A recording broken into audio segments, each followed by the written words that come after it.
నమస్తే, welcome to I news. నేను హిమ. పాకిస్తాన్లో ప్రధాని షోబాజ్ షరీఫ్ ప్రభుత్వానికి రాజకీయ ఒత్తిడి తీవ్ర స్థాయికి చేరింది. కీలక మిత్రపక్షమైన పీపీపీతో విభేదాలు ముదురుతూ ఉండగా ప్రతిపక్షాలు ఉమ్మడి పోరాటానికి సిద్ధమవుతూ ఉన్నాయి.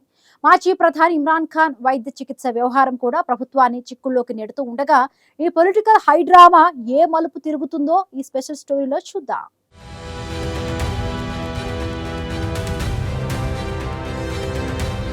పాకిస్తాన్ రాజకీయాలలో మరొకసారి అనూహ్య మలుపులు చోటు చేసుకుంటున్నాయి. ప్రధాని షహబాజ్ షరీఫ్ నేతృత్వంలోని కూటమి ప్రభుత్వం మునుపెన్నడూ లేనంత తీవ్రమైన పొలిటికల్ క్రైసిస్ను ఎదుర్కొంటుంది. ఒకవైపు దేశంలో నిత్యం పెరుగుతున్న ఆర్థిక సమస్యలు, ధరల పెరుగుదలపై ప్రజల నుంచి తీవ్ర ఆగ్రహ జ్వాలలు వ్యక్తమవుతూ ఉంటే, మరొక వైపు ప్రభుత్వంలో అత్యంత కీలక భాగస్వామిగా ఉన్న పాకిస్తాన్ పీపుల్స్ పార్టీ తిరుగుబాటు పట్టడం షహబాజ్ షరీఫ్ పీఠాన్ని తీవ్ర సంక్షోభంలోకి నెట్టివేసింది. దీనికి తోడు జైలులో ఉన్న మాజీ ప్రధాని పీటీఐ అధినేత ఇమ్రాన్ ఖాన్ వైద్య చికిత్స వ్యవహారంలో ప్రభుత్వం అనుసరించిన వైఖరి అంతర్జాతీయంగానూ స్థానికంగానూ తీవ్ర దుమారాన్ని రేపుతుంది.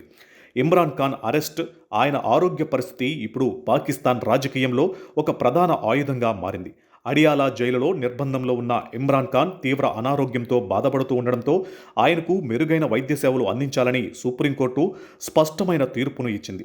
2 రోజుల్లోగా ఇస్లామాబాద్లోని అత్యాధునిక ప్రైవేటు ఆసుపత్రి అయిన షీఫా ఇంటర్నేషనల్ హాస్పిటల్కు తరలించి పూర్తిస్థాయి పరీక్షలు చేయించాలని అత్యున్నత న్యాయస్థానం ప్రభుత్వాన్ని ఆదేశించింది. అయితే షహబాజ్ ప్రభుత్వం సుప్రీంకోర్టు ఆదేశాలను తుంగలో తొక్కిందనే విమర్శలు వెల్లువెత్తుతున్నాయి. భద్రతా కారణాలు, వీఐపీ ప్రోటోకాల్స్ సాకుగా చూపిస్తూ ప్రభుత్వం ఆ ఉత్తర్వులపై పునర్విచారణ పిటిషన్ వేయడమే కాకుండా ఇమ్రాన్ ఖాన్ను షీఫా ఆసుపత్రికి బదులుగా సంపూర్ణ ప్రభుత్వ నియంత్రణలో ఉండే పిమ్స్ ఆసుపత్రికి తరలించింది. పిమ్స్ ఆసుపత్రిలో కూడా ఇమ్రాన్కు పూర్తిస్థాయి వైద్య పరీక్షలు నిర్వహించకుండా కేవలం కొద్ది గంటల్లోనే ప్రాథమిక చెకప్లు పూర్తి చేసి మళ్లీ హుటాహుటిన జైలుకు తరలించడం అనేక అనుమానాలకు తావిస్తుంది. ఈ పరిణామంపై ఇమ్రాన్ ఖాన్ కుటుంబ సభ్యులు, ఆయన తరపు న్యాయవాదులు, పీటీఐ శ్రేణులు తీవ్ర ఆగ్రహంతో రగిలిపోతున్నారు. ప్రభుత్వం సుప్రీంకోర్టు ఆదేశాలను స్పష్టంగా ధిక్కరించిందని, ఇమ్రాన్ ఆరోగ్యానికి ఏదైనా ముప్పు వాటిల్లితే దానికి షహబాజ్ షరీఫ్ సైనిక నాయకత్వమే పూర్తి బాధ్యత వహించాలని హెచ్చరిస్తున్నారు. ఈ వ్యవహారాన్ని కోర్టు ధిక్కార కేసుగా పరిగణించి ప్రధానిపై చర్యలు తీసుకోవాలని పీటీఐ కోర్టును ఆశ్రయించేందుకు సిద్ధమవుతుంది. ఒకవేళ న్యాయస్థానం ప్రభుత్వ తీరుపై తీవ్ర ఆగ్రహం వ్యక్తం చేస్తే షహబాజ్ సర్కార్పై కఠిన చట్టపరమైన చర్యలు తప్పవని నిపుణులు విశ్లేషిస్తున్నారు. మరొకవైపు కూటమి ప్రభుత్వంలో సీనియర్ భాగస్వామిగా ఉన్న పీపీపీ అధినేత బిలావల్ భుట్టో జర్దారీ తీసుకుంటున్న నిర్ణయాలు షహబాజ్ షరీఫ్కు నిద్ర లేకుండా చేస్తున్నాయి.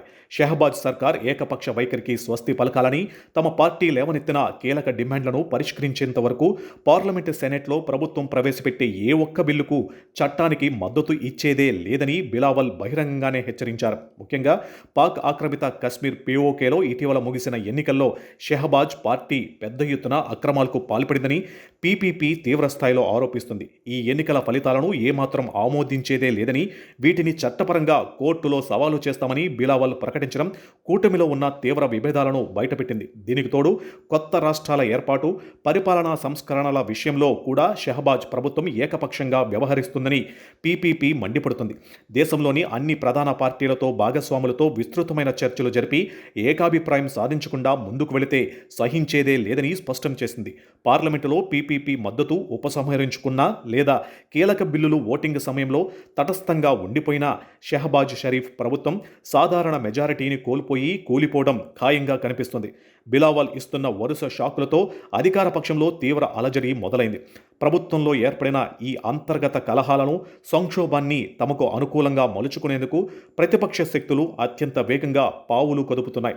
జేయూఐఎఫ్ అధినేత మౌలానా ఫజ్లుర్ రెహమాన్ నేతృత్వంలో ప్రతిపక్షాలన్నీ ఒకే వేదికపైకి వస్తున్నాయి. పార్లమెంటు లోపల వెలుపల ప్రభుత్వాన్ని దెబ్బకొట్టేందుకు ఉమ్మడి వ్యూహాన్ని రచించే పనిలో పడ్డాయి. అందులో భాగంగానే సోమవారం నిర్వహించనున్న అత్యవసర ప్రతిపక్ష నాయకుల సమావేశం అత్యంత ప్రాధాన్యతను సంతరించుకుంది. ఈ భేటీలో పీపీపీతో సంప్రదింపులు జరిపి అసెంబ్లీలో ప్రధాని షహబాజ్ షరీఫ్పై అవిశ్వాస తీర్మానం ప్రవేశపెట్టేందుకు ప్రతిపక్షాలు వ్యూహాలు సిద్ధం చేస్తున్నాయి. వరుస రాజకీయ ఒత్తిళ్లు, మిత్రపక్షాల తిరుగుబాటు, కోర్టు ధిక్కార ముప్పు, ప్రతిపక్షాల ఐక్య పోరాటం నడుమ ప్రధాని షహబాజ్ షరీఫ్ పీఠం ఊగిసలాడుతుంది. రాబోయే కొద్ది రోజుల్లో పాకిస్తాన్ రాజకీయంలో మరేం జరగబోతుంది? షహబాజ్ ప్రభుత్వం ఈ గండం నుంచి గట్టెక్కుతుందా లేక పీఠం ఖాళీ చేయాల్సి వస్తుందా అనేది ఉత్కంఠంగా మారింది.